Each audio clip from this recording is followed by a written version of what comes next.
Hello बच्चों, कैसे हैं आप लोग। आज आपके लिए हम जानकारी लेके आए हैं एसएससी एमटीएस का सिलेबस। तो चलिए देख लेते हैं एसएससी एमटीएस का सिलेबस क्या है। तो पहले तो हम आपको बता दें कि एसएससी इस बार जो है दो सेशन में यानी कि सेशन फर्स्ट और सेशन सेकंड, दो सेशन में एग्ज़ाम करा रहा है। जिसमें सेशन वन जो है थोड़ा आपकी चेंजेस किए हैं। सेशन वन सिर्फ आपको पास करना है, एलिजिबिलिटी टेस्ट है। एलिजिबिलिटी टेस्ट है जिसमें आपके न्यूमेरिकल और मैथमेटिक्स आए और रीजनिंग, मैथ्स और रीजनिंग आएगी H1 में, जो सिर्फ आपको पास ही करना होगा। और H2 जो आएगा जिसमें आपकी जीएस और इंग्लिश, वो आपकी वो उसके जो है उससे मेरिट बनाई जाएगी। और S1 यानी कि सेशन वन को सिर्फ आपको पास ही करना होगा। और दोनों ही पेपर 45-45 मिनट के होंगे और वो पेपर आपके कंप्यूटर बेस्ड होंगे यानी कि ऑनलाइन होंगे। तो चलिए शुरू करते हैं हम लोग। सब पहला सेशन वन का सिलेबस यानी कि जो सेशन S1 है उसका सिलेबस हमारा क्या है वो देख लेते हैं। तो सबसे पहले मैथ की बात करते हैं। ये देखिए, न्यूमेरिकल एंड मैथमेटिकल एबिलिटी। इसमें क्या क्या होगा आपका, देखिए, इंटेजर्स, होल नंबर्स, एलसीएम होगा आपका यानी कि लासा, एचसीएफ होगा, माशा, डेसिमल्स होगा, फ्रैक्शन होगा। डेसिमल का मतलब दशमलव, भिन्न, रिलेशनशिप बिटवीन नंबर्स, संख्याओं के बीच जो रिलेशन है, संबंध है, वो होगा आपका। फंडामेंटल अरिथमेटिक ऑपरेशंस होंगे। बोर्ड मास होगा। बोर्ड मास तो सभी जो मैथ्स है, मैथ जहाँ भी आती है बोर्ड मास का बहुत बड़ा रोल होता है। और बोर्ड मास से एक दो क्वेश्चन जरूर आते हैं। और इसमें ये भी है कि इस बार तो वैसे तो मैथ का बहुत बड़ा महत्व था इससे पहले एसएससी एमटीएस में, लेकिन इस बार जो है मैथ को सिर्फ पास करना, मैथ और रीजनिंग के पेपर को सिर्फ पास ही करना है। जिसमें आपके 20-20 क्वेश्चन, 20 मैथ के क्वेश्चन होंगे और 20 रीजनिंग के क्वेश्चन होंगे। और उन 20-20 क्वेश्चंस वो और पर क्वेश्चन 3 नंबर का होगा। यानी कि ये आपके 120 नंबर के का जो पेपर होगा ये पासिंग होगा, सिर्फ इसको पास करना है आपको। तो चलिए आगे बढ़ते हैं हम लोग। तो इसमें परसेंटेज, प्रतिशत, रेशियो एंड प्रॉपर्शंस आपका प्रतिशत होगा। उसके बाद आपका रेशियो होगा, अनुपात, समानुपात जिसको कहते हैं, उसके बाद वर्क एंड टाइम, कार्य और समय, direct and inverse proportion, average होगा। देखिए ये आपके कुछ इसमें पोर्शन है जैसे कि board mass, percentage, ratio and proportion. और इधर आ जाएंगे आप वर्क एंड टाइम यानी समय और कार्य, और एवरेज, औसत, सिंपल इंटरेस्ट, साधारण ब्याज, प्रॉफिट एंड लॉस, लाभ हानि, डिस्काउंट। इनके क्वेश्चन सबसे ज़्यादा पूछे जाते हैं। सबसे ज़्यादा क्वेश्चन अगर पूछे जाते हैं तो इन्हीं से पूछे जाते हैं। तो एक बात और कहना चाहेंगे, अगर मेरे चैनल पे आप नए हैं तो अपडेट पाने के लिए मेरे चैनल को सब्सक्राइब ज़रूर करें। और मेरे चैनल पे एसएससी एमटीएस, सीएचएसएल, सीजीएल के लिए लगातार आपको मैथमेटिक्स, जीएस, रीजनिंग और इंग्लिश, और ख़ासकर मैथमेटिक्स और इंग्लिश के लिए बहुत ही अच्छे वीडियोज़ मिलेंगे। तो इसलिए अब आप सब्सक्राइब ज़रूर कर लें। आगे देखते हैं हम लोग। Geometric figures, distance and time, lines and angles, interpretation, simple graph and data. इसका तो एक क्वेश्चन एसएससी में ज़रूर आता है, ग्राफ और डेटा का। इससे जो है उसमें एक ग्राफ बना होता है, एक दो क्वेश्चन दिए जाते हैं ग्राफ के। तो ये वाला भी इम्पोर्टेंट है। और आपके हमने बताया आपको परसेंटेज है, एवरेज है, सिंपल इंटरेस्ट है, प्रॉफिट एंड लॉस है, डिस्काउंट है, रेशियो एंड प्रोपोर्शन है, इनसे सबसे ज़्यादा बोर्ड मास है, इनसे सबसे ज़्यादा क्वेश्चन पूछे जाते हैं। तो इनको अच्छी तरह से तैयार करना है। चलिए आगे बढ़ते हैं रीजनिंग में। ये आपका रीजनिंग का पोर्शन है सेशन 1 का। इसमें देखिए आपका ये यहाँ से alpha numeric series, coding decoding, analogy, following directions. अब देखिए इसमें अगर बात करें तो सबसे ज़्यादा जो क्वेश्चन पूछे जाते हैं वो हम बाद में बात करते हैं। पहले आपको बता दें, फॉलोइंग डायरेक्शंस है, सिमिलरिटीज एंड डिफरेंसेस हैं, जम्बलिंग, प्रॉब्लम सॉल्विंग है, एनालिसिस है, non verbal reasoning based on diagrams, as calculation और क्लॉक, कैलेंडर एंड क्लॉक।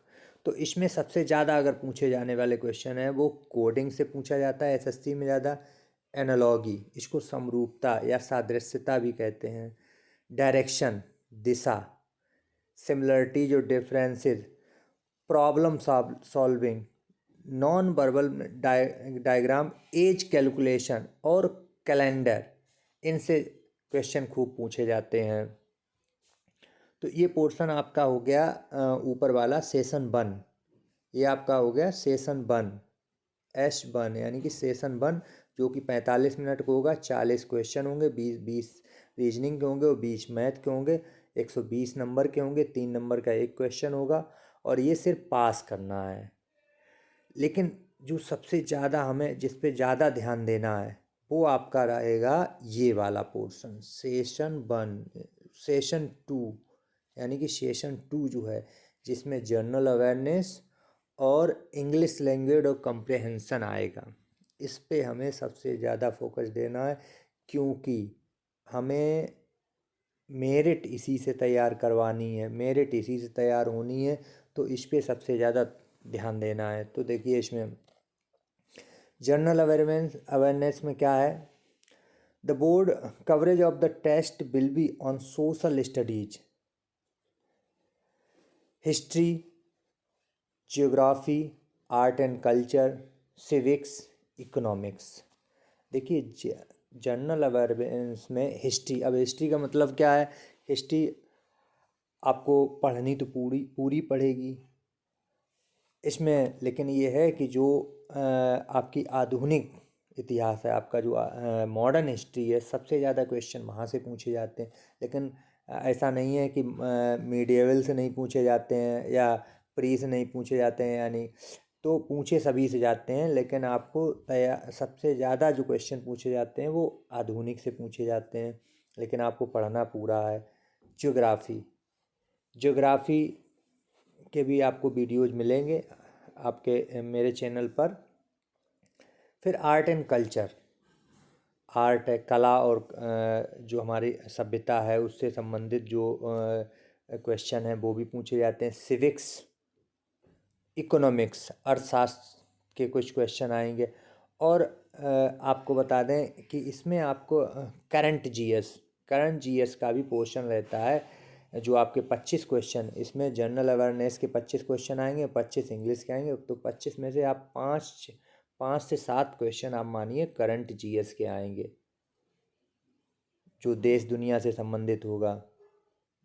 उसके बाद general science environment studies up to 10th standard, और जनरल साइंस आएगी आपकी। जनरल साइंस वो तो सामान्य स्तर पे जीएस में ही शामिल होती है, वो साइंस और एनवायरनमेंट स्टडी आएगी 10th स्टैंडर्ड का।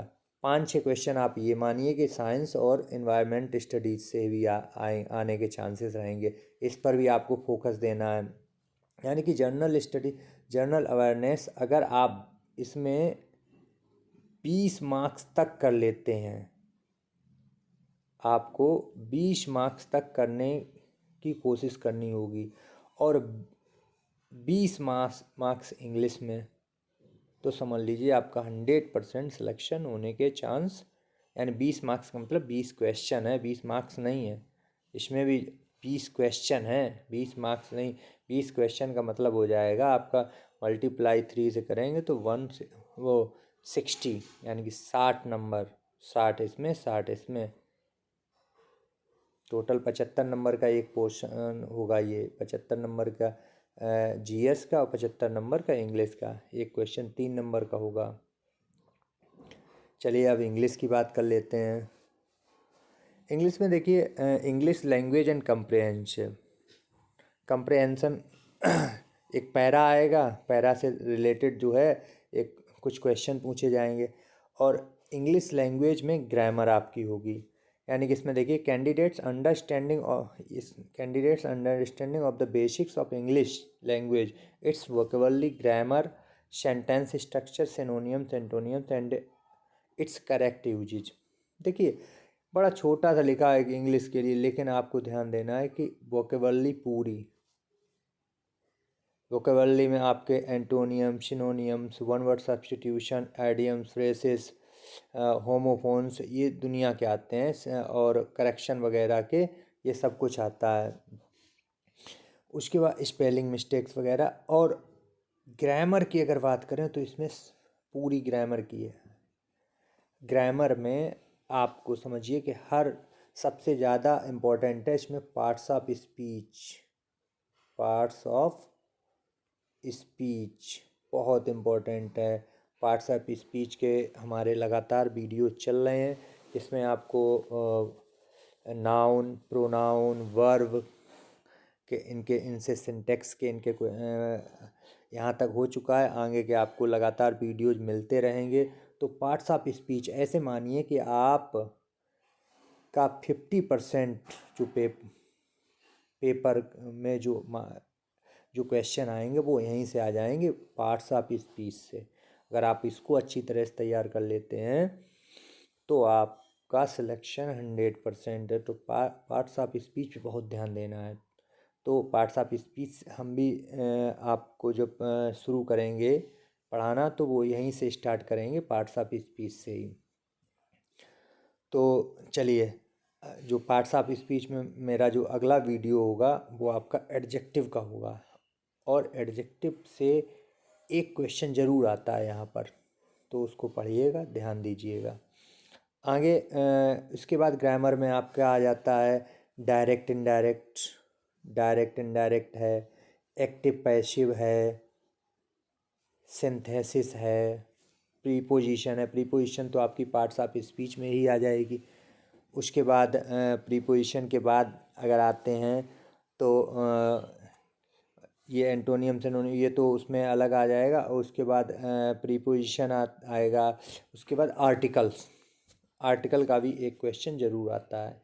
प्रीपोजिशन से तो कम से कम 2 क्वेश्चन आने के चांसेस रहते हैं, कम से कम 2 क्वेश्चन आते हैं प्रीपोजिशन से। तो प्रीपोजिशन को अच्छी तरह से तैयार करना है हमें, ठीक है। वर्ब है, तो ग्रामर का टेंसेस, टेंसेस पे भी ध्यान देना है। कम से कम एक क्वेश्चन आपका टेंसेस से भी आ जाता है। तो डायरेक्ट इनडायरेक्ट हो गया, प्रीपोजिशन हो गया, उसके बाद एक्टिव पैसिव हो गया। एक्टिव पैसिव से एक क्वेश्चन एक्टिव पैसिव का ज़रूर आता है, एक क्वेश्चन आपका डायरेक्ट इनडायरेक्ट से ज़रूर आता है 101%। आप लास्ट ईयर्स के इसके पेपर उठा के देख लीजिएगा, ज़रूर आएगा। प्रीपोजिशन से 2 या 3 क्वेश्चन ज़रूर आते हैं। आर्टिकल का एक क्वेश्चन ज़रूर होगा, करेक्शन में होता है। तो पार्ट्स ऑफ स्पीच, इसीलिए पार्ट्स ऑफ स्पीच में तो पूरा आ जाता है। पार्ट्स ऑफ स्पीच आपको मालूम 8 टाइप होते हैं, noun, pronoun, verb, adjective, adverb, preposition, conjunction, interjection, सब कुछ इसी में आ जाता है, ठीक है। आगे बढ़ते हैं। अब देखो इसमें एक चीज़ लिखी है सेंटेंस स्ट्रक्चर। तो भाई ये सेंटेंस का स्ट्रक्चर क्या होना चाहिए, किस तरह से सेंटेंस। उसके बाद सिनोनियम्स है, एंटोनियम है, करेक्ट यूजेज। ग्रामर में करेक्शन सबसे ज़्यादा आता है कि किस तरह से करेक्शन, जिसको हम सिंटेक्स बोलते हैं। एक ग्रामर में टॉपिक होता है सिंटेक्स। सिंटेक्स जो टॉपिक है उससे क्वेश्चन खूब पूछे जाते हैं। वो सभी के करेक्शन यानी कि सिंटेक्स जो है पार्ट्स ऑफ स्पीच से ही रिलेटेड है, ठीक है। और एक आपका ये पैरा आएगा, पैरा से क्वेश्चन दिए जाएंगे, पैरा में से वो आ जाता है। तो ये आपका सिलेबस हो गया। और आपको बता दें, अब जो है आप अभी तक आपने अगर मेरा चैनल सब्सक्राइब नहीं किया है तो सब्सक्राइब ज़रूर कर लें, क्योंकि आपको सभी के एमटीएस का पूरा सिलेबस आपको पढ़ने को मिलेगा। और जिसमें इंग्लिश का तो बहुत ही आपको अच्छा इंग्लिश है, उसके बाद जो है मैथ्स है, जीएस है, और आपको जो रीजनिंग है, सभी के वीडियोज यहाँ पर मिलेंगे।